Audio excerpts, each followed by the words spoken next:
시험을 참는 자는 복이 있다. 할렐루야. 시험이라는 것은 치를 때 곤욕을 치릅니다. 하나님께서 치르시는 시험은 영광이 나타납니다.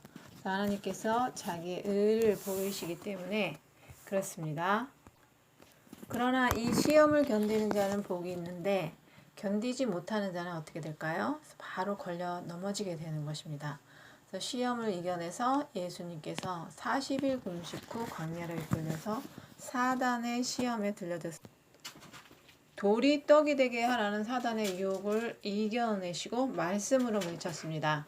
말씀이 함께하여 천사가 내려와서 주님을 수종 들고 영광스러운 주님으로 인정받아서 하늘로부터 이는 내가 사랑하는 아들 기뻐하는 자라 하고 하늘에서 하나님께서 음성과 빛으로 보여주셨듯이 성도의 신앙은 하나님께 꼭 인정받는 신앙이 되어야 합니다. 시험을 참는 자가 복이 있다고 야고보 사도가 썼죠. 그래서 야고보서 1장 12절에 보면 하나님이 주 예수 그리스도 종 야고보는 12지파에게 문안하노라 했습니다. 그래서 문안을 하고 1절부터 8절까지는 믿음과 지혜를 나타내는 것이죠. 그래서 인내를 온전히 이루라. 그리하면 온전히 구비하여 조금도 부족함 없이 하려 함이라 말을 했습니다. 낮은 형제는 자기 높음을 자랑하고 부한 형제는 자기 낮아짐을 자랑하라 했는데 그것은 이사야 선지자의 말을 인용했습니다. 인생은 풀의 꽃같이 지나감이라. 생명이 풀의 꽃같이 빨리 마르고 시든다. 풀의 꽃은 잠깐 성공이 있지만 바람이 불고 세찬해지면 말리고 아름다움은 없어지거니와 부자도 그렇다 하였고 본문에 나오는 12절 27절은 시험을 견뎌낸 자에 대해서 나옵니다. 시험을 참는 자 복이 있다. 그래서 이는 시련을 견뎌낸 자가 주께서 자기의 사랑한 자에게 생명의 면류관을 예비하셨다. 복이 있다고 했습니다.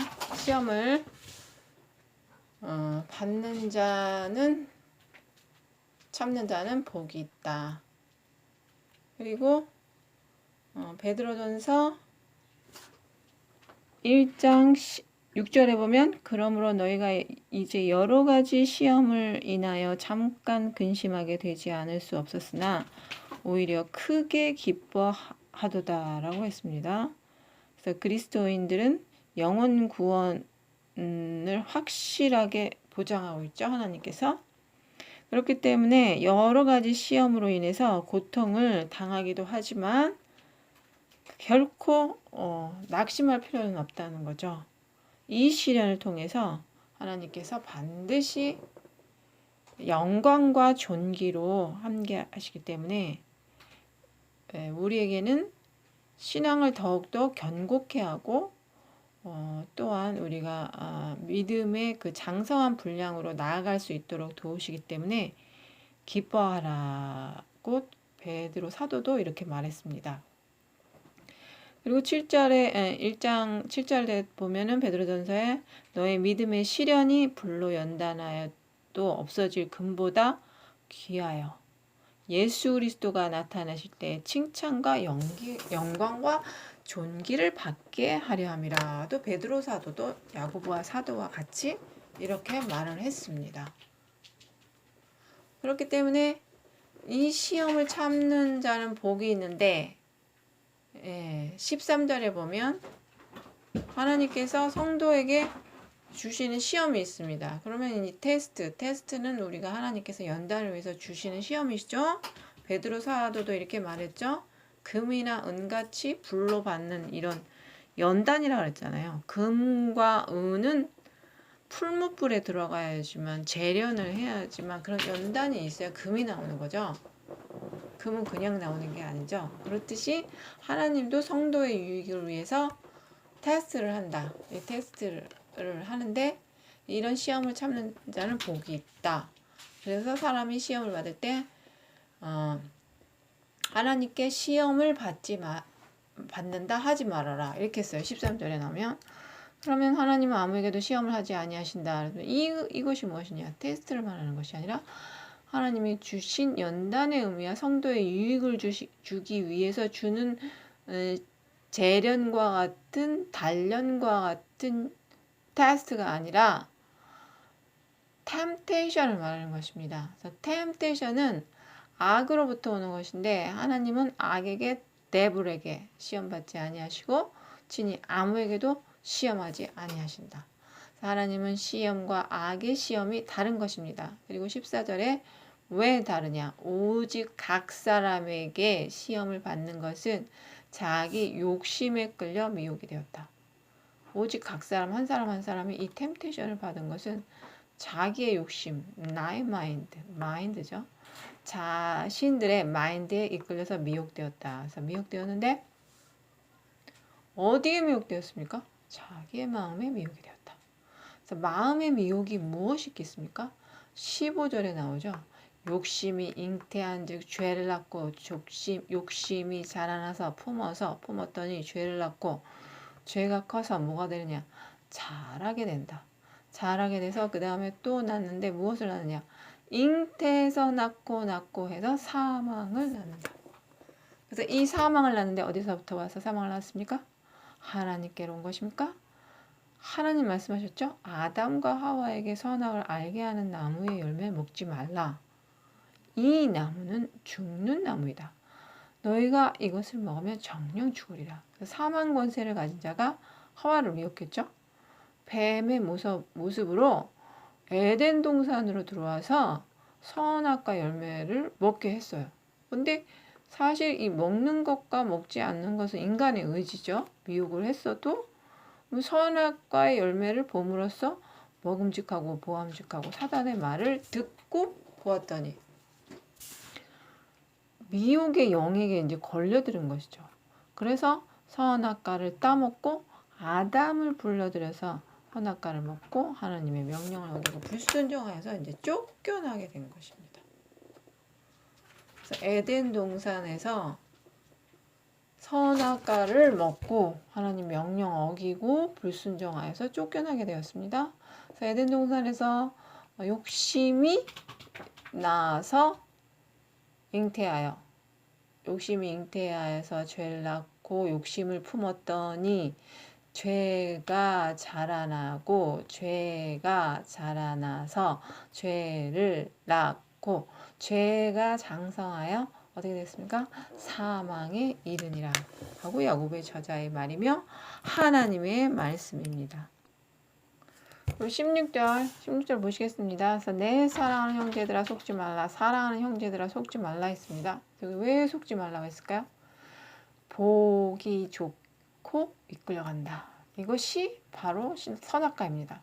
우리가 볼 때 좋아 보인다. 이것이 과연 맞습니까? 선악과이죠. 기도하지 않고 고르는 것 선악과입니다. 하나님 말씀 없이 선택하는 것 선악과입니다. 반드시 사망하러 갑니다. 그래서 이 선악과로부터 자유로울 자가 없다는 거예요. 그래서 내 사랑하는 자들아 속지 말라 했고 17절에 온갖 좋은 은사와 온전한 선물들이 다 위로부터 온다. 위로부터 오는데 어디서 오느냐? 그래서 하늘로부터 오는데 빛들의 아버지께로부터 나온다. 그래서 이 빛들의 아버지께로 나오는데 아버지가 어떻게 이 땅으로 내려보느냐? 그것은 온전한 선물과 은사는 하나님 아버지께 있다는 것입니다. 창세기 보면 하나님 말씀으로 천지를 창조하셨다고 하셨죠? 그렇죠? 천지는 땅과 하늘 그리고 공중 그리고 허공에 별들을 매달아 두시고 별들을 두시고 해서 그 다음에 창조하시고 하셨죠? 그리고 바다와 산을 만드시고 각종 나무와 풀 가진 씨를 만드시고 공중에는 새들과 그리고 바다와 물고기와 들짐승들과 짐승들을 만드셔서 에덴 동산을 만드셨습니다. 그래서 에덴 동산 만드시고 아담을 만드시고 또 갈빗뼈를 하와를 만드시고 이 모든 것을 정복하고 다스려라 하셨죠. 이것을 다 누가 주셨습니까? 하나님께서 주셨죠. 그러면 이 땅에는 조건이 갖추어져 있습니까? 갖추어지지 않았습니까? 갖추어 주셨죠? 그럼 뭐가 필요하겠습니까? 조건은 갖추어져 있다면 은사와 선물이 필요한 것입니다. 그래서 이 은사와 온전한 선물이 다 주의 권한 안에 하나님 안에 하나님께서 가지고 계시는데 그는 변함이 없으시고 회전하는 그림자 오른쪽으로 갔다 왼쪽으로 갔다 돌아가는 그런 어둠에 있는 그림자가 아니라 오직 빛만이 가득한 빛들의 아버지시니 그가 온전한 선물이 주께로 있으니 형제들아 속지 말라 하고 권면을 하는 것입니다. 18절입니다. 그래서 피조물에 우리가 첫 열매가 되게 하셨다. 그래서 우리가 무슨 열매가 되게 했습니까? 첫 열매. 첫 열매라고 했죠. 그럼 어떻게 첫 열매가 될까요? 예수님께서 오셔서 육체로 오셔서 육체에 거하시는 것이죠. 그래서 육신에 거하시고 사도들 부르시고 사도들은 하나님의 영은 그때 없었습니다. 하나님의 영은 예수님만 있었지 제자들에게까지 오시지 않았습니다. 그래서 왜냐하면 성령을 내가 주겠다. 그래서 내가 보좌 위로 올라갔을 때 예수님께서 사망을 하셔서 올라가지 않으셨습니까? 그래서 예수님께서 돌아가셔야지만 부활이 이루어지는 것입니다. 그래서 부활이 이루어지고 하늘에 오르셔야 아버지께서 약속한 성령을 기다리라. 그래서 약속하신 성령 누가 약속하셨습니까? 예수님께서 아버지께서 약속한 성령 아버지께서 허락하셔야죠.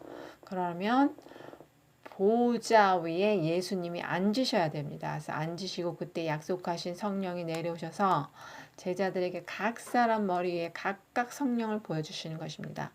예수님께서 제자들과 안 계시니까 성령이 내려오셨죠. 그때는 그것이 야고보 사도가 말하는 첫 열매, 성령으로 받은 첫 열매가 바로 우리들 12지파 아니냐. 나 야고보와 함께한 12지파에게 무난하노라고 1절에 말을 했죠. 그 피조물이 바로 우리다. 그래서 하나님이 창조하신 창조물 가운데 피조물에는 천사도 있습니다. 마귀도 있습니다. 천사가 타락해서 하늘이 내려오지 않았습니까? 하늘에서 우리들과 함께 같이 내려왔습니다. 천사와 함께 말입니다. 그러나 우리 예수 그리스도 제자된 피조물 중에 첫 열매는 바로 우리들 12지파 아니냐. 자기 뜻에 따라 무엇을 줬느냐? 자기의 말씀으로 누굴 낳았습니까? 예수 그리스도의 12지파와 야고보라 했습니다. 마가다락방에서 오순절날 급하고 강한 바람이 불면서 불의 혀같이 갈라지더니 각 사람에게 임하여 각기 다른 나라의 방언을 하고 세술에 취한 사람들처럼 말을 했다. 그것이 성령 강림입니다. 그래서 성령을 임하게 해주셨습니다. 그것이 무엇으로 했다고 했습니까? 무엇으로 성령이 이루어졌습니까? 진리의 말씀으로 우리를 낳았다. 그러면 진리의 말씀은 이미 제자들에게 있었습니다. 기도했더니 성령을 받았더라가 아니라 성령을 받기 이전에 진리의 말씀이 그들 안에 이미 있었고 그리고 예수님께서 각자 성령을 기다리라 했을 때 기도하면서 기도했을 때 성령을 받았더라. 이렇게 되는 거죠. 그럼 진리의 말씀으로 우리를 낳았다라는 말씀으로 예수 그리스도로 우리를 낳게 하셨다. 우리는 말씀으로 낳게 된 것이다. 말씀이 우리를 낳았다는 것이죠. 왜냐하면 예수님께서 승천하시기 전에 부활하시고 제자들과 함께 있었죠. 40일 동안. 40일 동안 있으면서 무엇을 하셨습니까? 천국 말씀 설파하셨죠. 제자들에게. 천국 말씀을 설파해 주시면서 각자에게 말씀을 다시 나눠줬죠. 제자들에게.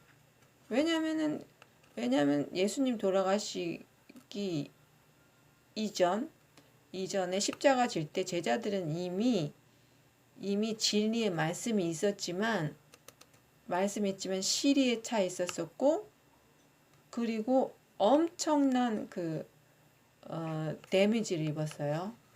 심령에. 그 데미지를 입었기 때문에 회복 불가능한 진리의 말씀이 살아 움직이기 힘든 상태였습니다. 그렇죠?